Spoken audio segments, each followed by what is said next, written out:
Ownership stamps. We often see an ownership stamp on the title page of a book. This stamp tells us whose book it is.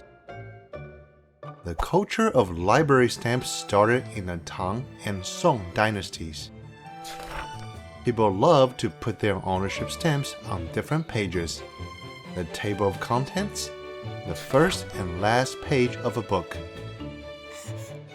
Let's make an ownership stamp. A long time ago in China, the ownership stamps were made from stone.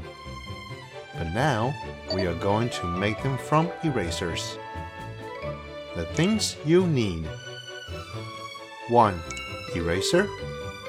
2. Engraving knives. 3. Pencil. 4. Ink pad.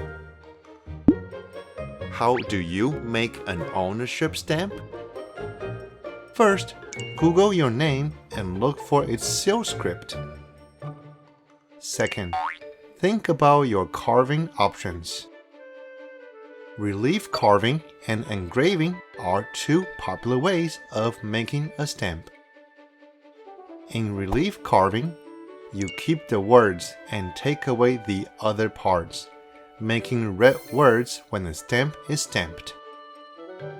In engraving, you take away the words and keep the other parts, making white words. Now, for the third part, let's work on the printmaking. 1. Draw the outline of your eraser with a pencil on a piece of paper. 2. Work on the picture of your words inside the frame. 3.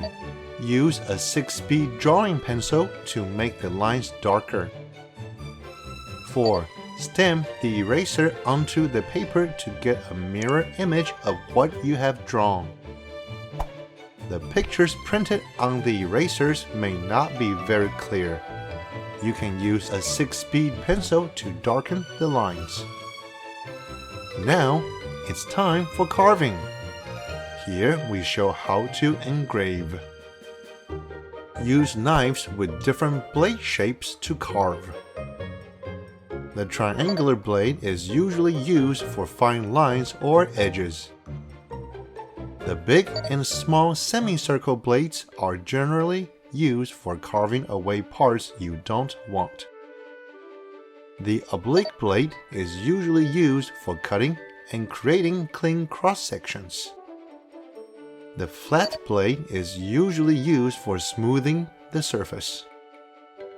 However, because the eraser has a small area and is very stretchy, it is hard to cut.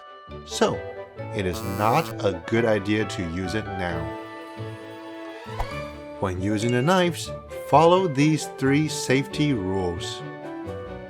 1. Stay sitting down while carving. Do not stand up. 2. While carving, cut away from your body so you don't cut yourself. 3. Use only one knife at one time, and put the other ones in the toolkit. Now, you have carved your name. What about making another stamp for fun? You can carve something else. Let's take a look at some others' works. We can stamp inside a book, and we can stamp it on calligraphy, adding a finishing touch to it. Tell us about your stamp. I hope you liked the video. See you next time.